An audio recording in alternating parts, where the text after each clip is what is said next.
Hello and welcome to this video for Key Topic 4 in Unit 2C. We're now looking at Roosevelt's second New Deal. Now you might be thinking, another one? Does he really need another one? Well, it's not really a second thing at all. It's just the phrase historians use for a change in the direction of Roosevelt's New Deal. He certainly didn't think of it as another go. It's a second phase. He signals this to Congress in a speech in January 1935. He now wants bolder, long-lasting reforms. You may remember that there were three stages to the New Deal: relief, recovery, and then reform. So the relief is over. He's done the immediate healing. The recovery has begun. He now wants the reforms to stop this happening again. And the second New Deal also refers to some changes that are brought in, some new organisations that are brought in that do the job very similar to older ones, that are responding to criticisms that you may remember from the opposition's video.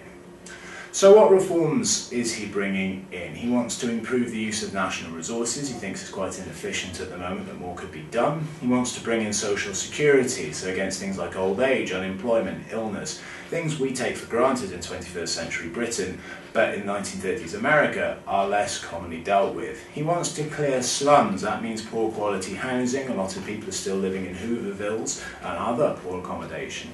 And he wants to modernise rural areas who are particularly badly hit by the Depression and also by the Dust Bowl. So, jobs is the first thing we're going to look at. The Works Progress Administration is an upgrade, if you like, on things like the GCSE and PWA.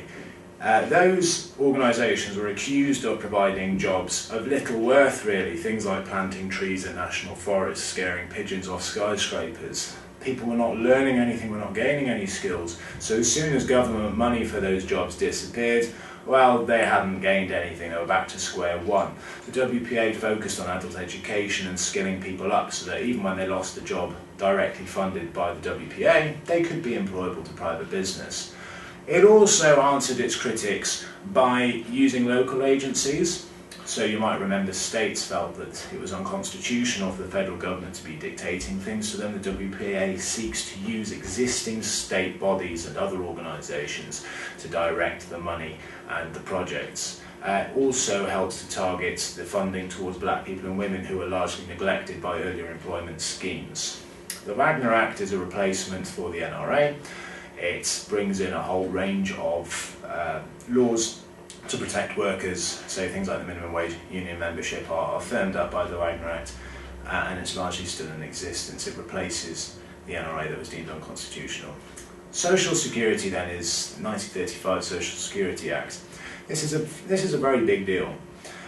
It's old age pensions, it's help for disabled people, it's help for children in need, it's help for the unemployed. These are things we may take for granted now, but we live in a socialist country in the 21st century.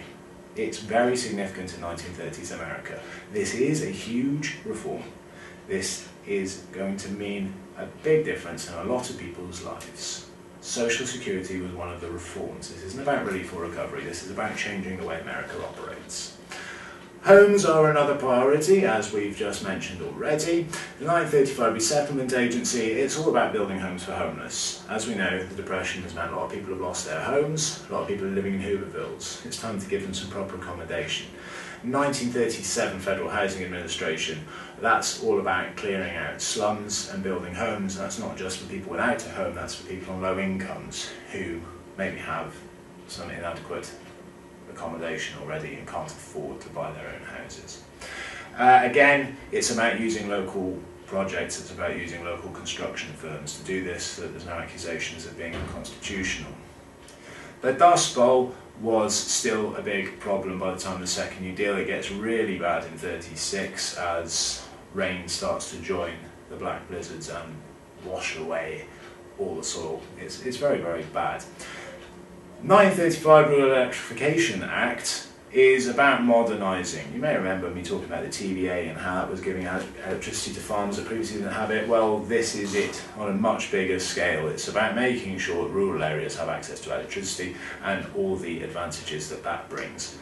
The 1936 Soil Conservancy Service is about modernising farming. It's not about providing relief, putting a stick in plaster over the open wound that is US agriculture. It's about reforming it for the long term, using things like crop rotation, fertilisers to make it a much more sustainable, much more profitable enterprise for the long term. And the FSA steps in for the sort of social care of farming communities, providing homes and food from 1937. So that's slightly more relief rather than reform, that last part. Of course, the big problem with the first New Deal was the Supreme Court stomping all over it. So part of the so-called second New Deal, Roosevelt has to take on the Supreme Courts. Now, this is going to be a very risky thing indeed. In 1937, when the Supreme Court looked like it was going to get a bit tetchy with its reforms again, he pretty much threatens them. He threatens to pack the Supreme Court. Now, just to explain what that means, the Supreme Court has permanent members appointed by the President, but they don't lose that job until they die or give it up. And most of them are Republicans and are getting in the way of what Roosevelt wants to do. So he threatens to appoint new judges for all of the existing Supreme Court judges who are over a certain age. This would increase the size of the Supreme Court to a point where there is a Democrat majority, and it would presumably do what Roosevelt wants them to do. This is very, very dodgy. It's very dictatorial. His own vice president is very much against that. And it's not popular at all. Luckily for Roosevelt, it was unnecessary in the end. Through deaths and through natural retirement, he was able to nominate new judges and fill up the Supreme Courts to be favourable in that way.